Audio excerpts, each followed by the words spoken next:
Hello बच्चों, आज हम बीए फाइनल में नया पाठ शुरू करेंगे, नेतृत्व, लीडरशिप। तो पहले थोड़ा सा परिचय, फिर बाद में परिभाषा वगैरह सब पढ़ेंगे।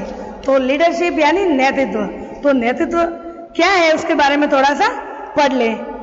प्रशासन में नेतृत्व की एक अत्यंत महत्वपूर्ण भूमिका है, क्योंकि लोक प्रशासन पढ़ रहे हैं तो लोक प्रशासन में हमने नेतृत्व, जो नेतृत्व करता है, जो सबका बॉस होता है, वो है नेतृत्व। उनके कार्यों को देखता है, उनके कार्यों को कार्य सौंपता है, उनकी जांच करता है, वो है नेतृत्व।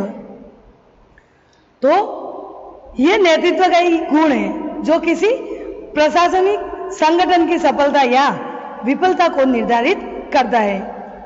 पीटर ड्रकन का कथन है कि प्रशासन को जो प्रशासन में नेता के रूप में अपनी भूमिका अदा करते हैं, एक प्रशासन संगठन के मूल परंतु दुर्लभ साधन होते हैं। प्रशासनिक संस्थाओं की अधिकांश असफलता उसमें प्रभावी नेतृत्व के अभाव के कारण हुई है। ग्लोबल ने भी इसके अनुसार कहा है कि अधिकतर प्रशासनिक संगठन अन्य किसी कारण की अपेक्षा दुर्बल नेतृत्व के कारण ही असफल हुई है। यानी जो नेतृत्व अच्छा करेगा वो हमेशा सफलता प्राप्त करेगा, और जिसका नेतृत्व अच्छा नहीं है तो वो न तो वे व्यक्ति सफल कर पाएगा कार्य, और जो कर्मचारी है वो भी सफल हो पाएंगे। नेतृत्व का मुख्य कार्य वांछित सामूहिक लक्ष्यों की प्राप्ति की दिशा में किसी समूह के प्रयत्नों एवं मनोवृत्ति को निर्देशित करना एवं एक सूत्र में पिरोना। मूलतः एक नेता का कार्य व्यक्तियों के कार्यों तथा मानवीय संबंधों पर विशेष ध्यान देना है। कोई भी संगठनात्मक इकाई बिना उचित नेतृत्व के प्रभावी नहीं हो सकती। नेतृत्व एक गतिशील तत्व है। यह समूह के सदस्यों को संबंध करने वाली एक ऐसी सामूहिक शक्ति है जो समूह को अक्षुण्ण बनाए रखने के लिए है। वास्तव में नेतृत्व को एक स्थापना पत्र नहीं है, नेतृत्व बदलता ही रहता है। तो अब हम परिभाषा लेंगे।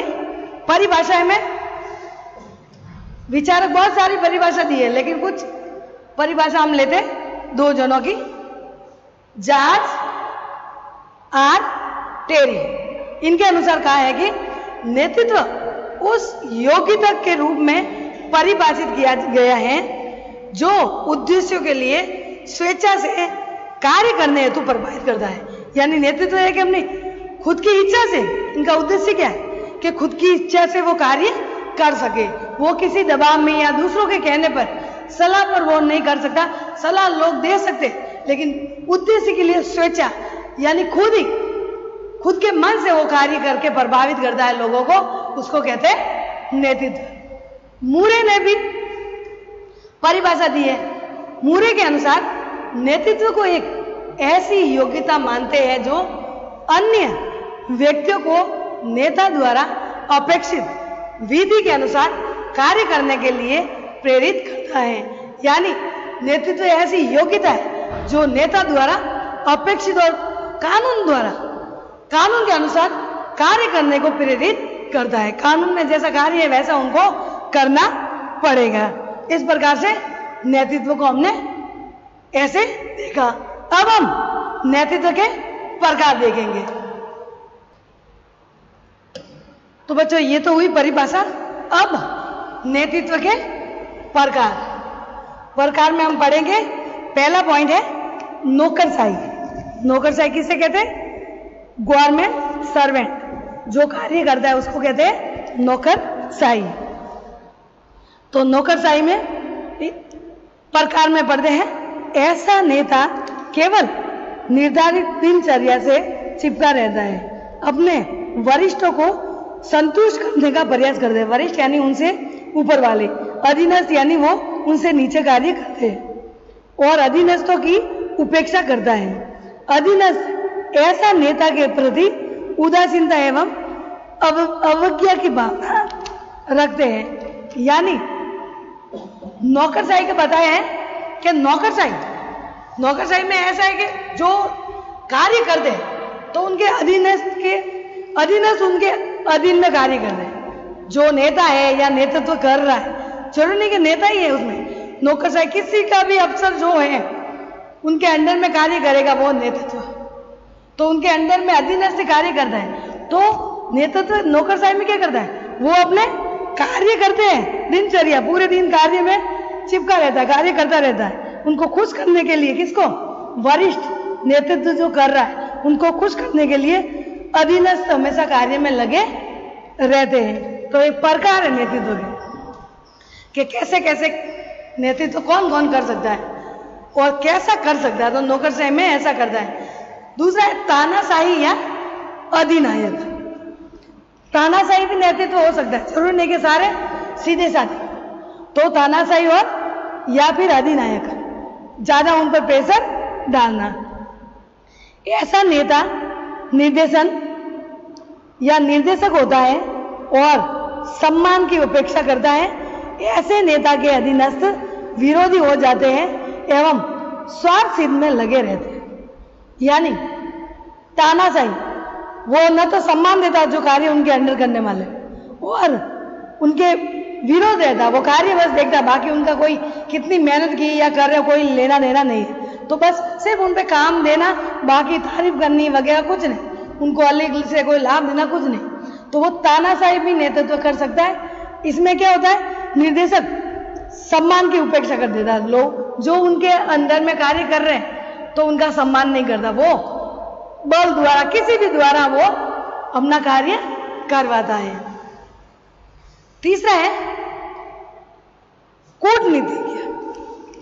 कूटनीतिज्ञ तो पता है, साम दाम दंड भेद, अपने कूटनीति द्वारा अपने कार्यों को करवाना।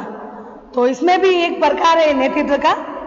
ऐसा नेता अवसरवादी होता है और लोगों का शोषण करता है, उसमें लोगों का विश्वास नहीं रहता, क्योंकि वो कभी भी बदल सकता है, कभी नहीं काम करते, साम समझा कर, दाम रिश्वत देके, साम दाम दंड देके, और भेद बताकर वो कैसी भी प्रक्रिया द्वारा या किसी भी तरीके से वो अपना कार्य निकलने के लिए चाल चल सकता है, यानी कूटनीतिज्ञ बन सकता है। तो ऐसा भी नेतृत्व व्यक्ति होता है जो निदेशक होता है।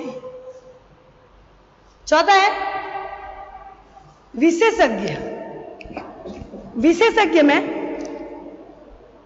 ऐसा नेता केवल अपने क्षेत्र से ही संबंधित होता है, वह अपने अधीनस्थों के साथ सहयोग के रूप में व्यवहार करता है, उसके सहकर्मी का उसका आदर करते हैं, परंतु वे किसी परिवर्तन के विरुद्ध होते हैं। यानी विशेषज्ञ किसी एक वस्तु का या सब्जेक्ट का ज्ञाता हो, लेकिन वो अधीनस्थ जो उनके नीचे कार्य करते हैं उनका सहयोग करता है, वो कह रहे कि ऐसा होना, लेकिन वो अपने बातों को परिवर्तन नहीं करेगा, जो ऑर्डर दिया वो होगा ही, वो दूसरे के इनके अधीनस्थ के सलाह वगैरह नहीं मानेगा, जो उन्होंने बात कही या कार्य करने के लिए कहा वो करके रहेगा, वो परिवर्तन के विरुद्ध नहीं होगा, वो है विशेषज्ञ नेतृत्व। पांचवा प्रकार है सहभागी। सहभागी तो बच्चों नाम से हमें पता चल रहा है कि हमारे साथ दोस्तों की तरह व्यवहार करना। ऐसा नेता अपने अधीनस्थों के साथ अपना घनिष्ठ संबंध स्थापित कर लेता है, चाहे उनके वरिष्ठ अधिकारी उससे अप्रसन्न ही क्यों ना हो जाए। यानी जो सहभागी होता है वो मिलजुल कर दोस्तों की तरह कार्य करता है, लेकिन उनके ऊपर जो होता है उनसे भी वो नहीं डरता और उनसे अप्रसन्न रहता है, क्योंकि वो सहभागी होकर कार्य करता है। क्रिस एग्नेरिस ने 3 प्रकार के नेताओं के अंतर स्थापित किए, यानी निदेशक में ये क्रिस ने 3 अंतर बताए हैं। निदेशक प्रकार का नेता ये तो है ही है, लेकिन इनमें अंतर तीनों में बताए। ये पारिपोषित के साथ साथ धन की भी व्यवस्था करता है, उसके अधीनस्थ अपने आप को मातम समझते हैं और इसके कारण निष्क्रिय होते हैं, उसका मनोबल नीचे होता है, जिसके कारण नेतृत्व विकसित नहीं हो पाता। तो निदेशक प्रकार का नेता अपने अधीनस्थों को क्या करता है, मताहत कर देता है और समझता नहीं और निष्क्रिय हो जाता है। वो कार्य सिर्फ करवाना और सिर्फ दौड़ जमाना चाहता है। तो एक प्रकार का ये भी अलग से क्रिस के अनुसार ये प्रकार तो यही है, 5 प्रकार तो यही है नेतृत्व के। इसके अलावा विचार जो क्रिस है उन्होंने अलग कहा है। एक और भी बात बताई कि अनुज्ञात्मक या अनुमति बोधक प्रकार का नेता, ऐसा नेता दूसरे के लिए कार्य की शुरुआत करता है। इसमें सहन शक्ति अधिक होती है और वह दूसरों की भावनाओं के प्रति संवेदनशील होता है। यह निर्धारित कार्य को पूरा तो कर लेता है, परंतु नेतृत्व का विकास करने में असफल होता है। मतलब कहने का मतलब ऐसा नेता जो सहन शक्ति होता है, सहनशील, अनुज्ञात्मक, यानी सहन शक्ति अधिक होती है और दूसरों की भावना को प्रति संवेदनशील रहता है कि दूसरों के प्रति कार्य कितना करवाना है, उनका ज्यादा शोषण नहीं करना है। तो वो अनुज्ञात्मक होता है, उनको ज्ञान है कि अपना आप वो करेंगे कार्य, हमारे अधीनस्थ है वो कार्य अपना आप करेंगे, ज्यादा उन पर प्रेशर डालने की जरूरत नहीं। ज्यादा प्रेशर डाला तो काम सही ढंग से नहीं होगा। तो वो नेता होता है अनुज्ञात्मक, पहले से उनको ज्ञान होता है। क्रिस के अनुसार आप बचो। तीसरा क्रिस के अनुसार बताया सहयोगी प्रकार का नेता, जो पढ़ चुके हम सहभागी, वही एक उसका रूप है। ऐसा नेता दूसरों में पहल शक्ति, निर्णय लेने की क्षमता तथा कार्य करने की विविधों या विधियों को विकसित करने में सहायता प्रदान करता है। वह दूसरों को अपनी आवश्यकता और उसकी सीमाओं को समझने के अवसर देता है। वह अपने भावना को स्वतंत्रता पूर्वक व्यक्त करता है, यानी कुल मिलाकर वो शक्ति, निर्णय, क्षमता सारे कार्य अपने विधि द्वारा करता है। वो अपना खुद के नियम नहीं ठोकता, जैसे कानून के अनुसार है वैसा ही वो कार्य करता है। तो वो सहयोग प्रकार का नेता हो सकता है। टेरी ने भी 6 प्रकार के बताए। व्यक्तिगत नेतृत्व, अव्यक्तिगत, व्यक्तिगत यानी खुद का ही बात रखे, अव्यक्तिगत सबसे सलाह लेकर नेतृत्व करना। आदेश देते उनको आगे वालों को, अधीनस्थ वालों को कार्य करना। लोकतांत्रिक नेतृत्व, लोकतांत्रिक यानी सब मिलकर, सबको अधिकार है, जितना अफसर है उतना अधीनस्थ को भी अधिकार है, तो सब मिलजुल कर कार्य करेंगे, कोई ऊपर नहीं कोई नीचे नहीं। अफसर भी वो जो नेतृत्व कर रहा है वो भी उनके बराबर समझने की कोशिश करता है, वो है लोकतांत्रिक।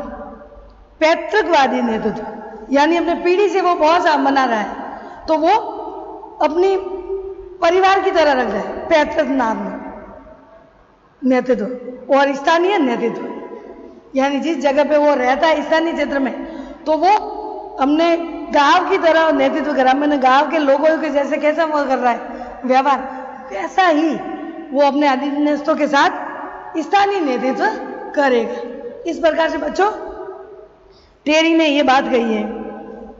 मैरी पार्कर फॉलेन ने नेतृत्व के 3 प्रकार बताए। इन्होंने भी, पार्कर ने भी 3 प्रकार बताए हैं। पद आधारित नेतृत्व, यानी उनका पद कितना ऊपर है, पद के आधारित नेतृत्व। ज्यादा उनके अधीन ज्यादा नीचे है, काम कर रहे तो अपना प्रभाव वो अलग से बताएगा। और उनके नीचे सिर्फ कोई है पियोन का अफसर, तो वो इतना नेतृत्व नहीं करेगा, वो डांटेगा वगैरह काम करवाने का। लेकिन प्रिंसिपल है तो वो नेतृत्व, वो पियोन भी उनके अंडर में कार्य करेगा और जो व्याख्याता वगैरह जो टीचर है वो सब उनके अंडर में कार्य करेगा। तो वो है पद आधारित नेतृत्व। ये पार्कर कह रहा है। पार्कर का दूसरा नेतृत्व व्यक्तित्व आधारित नेतृत्व, जो आगे टेरी ने भी कहा है कि व्यक्तित्व आधार पर, अपने व्यक्तित्व व्यवहार के आधार पर खुद का समझने के लिए कि ये कार्य मेरा है, समझो, इसलिए मैं अधीनस्थों के साथ अपने व्यक्ति होने के नाते अच्छा कार्य करवाऊंगा। तीसरा पार्कर ने कहा है कार्य आधारित नेतृत्व, पद आधारित नेतृत्व सत्ता प्राप्त करना है। यानी कार्य आधारित पर यह है कि जैसा कार्य है उस आधार पर वो सत्ता प्राप्त करेगा। व्यक्तित्व आधार नेतृत्व ऐसा कि सम्मोहक व्यक्ति पर आधारित होता है। फॉलेट के विचार, यद्यपि व्यक्तित्व पर आधारित नेतृत्व सदैव विद्यमान रहेगा, किंतु श्रेष्ठ रूप से संबंधित संगठन वही होंगे जो कार्य या ज्ञान का नेतृत्व होगा या फिर महत्व रखेंगे। इस प्रकार से बच्चों नेतृत्व के 5 पॉइंट हमने पढ़े। अब हम नेतृत्व की शैलियां पढ़ेंगे कि नेतृत्व के शैलियां कौन कौन सी है। तो अब हम नेतृत्व के प्रकार पढ़े, अब हम पढ़ेंगे नेतृत्व की शैलियां। कितनी शैलियां नेतृत्व की है? तो 4 बताइए। पहली शैली बताई है अधिनायक की है नेतृत्व। ये शैली है, प्रकार अलग है, शैलियां अलग है। जैसा प्रश्न आए वैसा आपको करना, लेकिन शैलियां और प्रकार कम से कम दोनों, उनके प्रकार एक जैसे ही थोड़े थोड़े मिलते जुलते हैं। तो अधिनायकीय नेतृत्व ये एक ऐसा नेतृत्व है जिसके अंतर्गत अनुयायी भयवश कार्य करते हैं। अधीनस्थ वही कार्य करते हैं जिसे करने के लिए कहा जाता है। ऐसा नेता अपने अधीनस्थों में दंड की भावना भर देता है, जिससे लोगों में नौकरी के छूटने, पदावंती यानी पद उन्नति होती है, पदावंती यानी उनका डिमोशन होना, पद उन्नति नहीं, तरक्की नहीं, वापस पीछे करना, मजदूरों में मजदूरी में कमी आदि का भय रहता है। अस्थायी उपाय के रूप में ऐसे नेतृत्व से कुछ समय के लिए अपेक्षित परिणाम तो प्राप्त हो जाते हैं, परंतु दीर्घ काल में ऐसा नेतृत्व असफल हो जाता है, क्योंकि इससे अनुयायियों में असंतोष होता है। तो अधिनायक है वो अपने आप को उनके ऊपर ज्यादा क्या करना, उस पर शोषण करना या उन पर ज्यादा नियम डालना, ज्यादा कार्य करवाना, किसी भी हाल में अच्छा कार्य तो भी तारीफ नहीं, उनको धमकियां देना, उनकी भावना अधीनस्थों यानी उनके जो नीचे कार्य करे कि नौकरी से निकाल दूंगा, ऐसी धमकियां देना, पद अनावधि यानी डिमोशन कर दूंगा, मजदूरी में कमी यानी जितना है घंटे के हिसाब से ज्यादा घंटे करे तो भी उनको पैसे नहीं दिए जाएंगे। तो ये शैलियां हैं कि अधिनायक नेतृत्व ये ज्यादा समय तक नहीं चल सकता, यानी दीर्घकालीन तक नहीं चल सकता, ये शॉर्टकट ही चलेगा, क्योंकि इतना प्रेशर डालेंगे तो लोग सही ढंग से कार्य नहीं करेंगे। स्वेच्छाचारी नेतृत्व, स्वेच्छाचारी यानी खुद के मर्जी से, खुद की इच्छा से, इसमें है स्वेच्छाचारी नेतृत्व अधिनायकवाद नेतृत्व से इस अर्थ में भिन्न है कि वह अपने अधीनस्थों की आवश्यकता को संतुष्ट करने के अवसर प्रदान करने के लिए तत्पर रहता है। यदि उसके अधीनस्थ उसकी आज्ञा अनुसार कार्य करते हैं, परंतु इस प्रकार का नेता संपूर्ण अधिकार अपने हाथ में रखता है तथा समस्त शक्ति और निर्णय लेने का अधिकार उसी में केंद्रित होता है। ऐसा नेता निर्णायक प्रक्रिया में अपने अधीनस्थ की भागीदारी की अनुमति नहीं लेता और इस बात को भी वो सहन नहीं करता कि उसके अनुयायी उसकी आज्ञा का उल्लंघन करें। इस प्रकार के नेतृत्व के अंतर्गत अनुयायी पूर्णतया अपने नेता पर ही निर्भर करते हैं तथा लक्ष्य और अंतिम उद्देश्य से अनुविज्ञ होते हैं। नेता ही ऐसे निर्णय लेता है जो वह अपने अधीनस्थों के हित में सर्वोत्तम समझता है। दूसरे शब्दों में वह अपनी इच्छाओं को निर्णय के रूप में अपने अधीनस्थों पर थोप देता है। ऐसे नेतृत्व में अपेक्षित परिणाम तो प्राप्त हो जाते हैं, परंतु इसमें सबसे अधिक गंभीर दोष यह है कि जब तक नेतृत्व अच्छा होगा तब तक तो अनुयायी यानी उनके अधीन कार्य कर रहे हैं कि हितों की सुरक्षा होगी और नेता कमजोर और अकुशल होगा तो उसके अनुयायी भी हीन और अकुशल हो जाएंगे। यानी हर बातें अपनी इच्छा के अनुसार चलाना, तो इसमें कार्य इच्छा उनकी अच्छी होगी, कार्य अच्छा होगा तो सही भी हो सकता है, वो कार्य सही ढंग से नहीं देख रहा और अपनी इच्छा ही चला रहा है तो असफल भी हो सकता है। तो दोनों बात हो सकती है कि वो नेतृत्व कैसा है, वो कैसा नेतृत्व है, उनकी इच्छा कैसी है, उनकी इच्छा सबके हित की है या खुद के हित की, तो वो सही भी कर सकता है कार्य, गलत भी कर सकता है। इस प्रकार से बच्चों 2 पॉइंट और हैं, वो हम कल पढ़ेंगे नेतृत्व की शैलियां में। अब आगे का लोकतांत्रिक नेतृत्व, स्वेच्छावादी नेतृत्व, ये दोनों हम कल पढ़ेंगे। ठीक है बच्चों, बाय।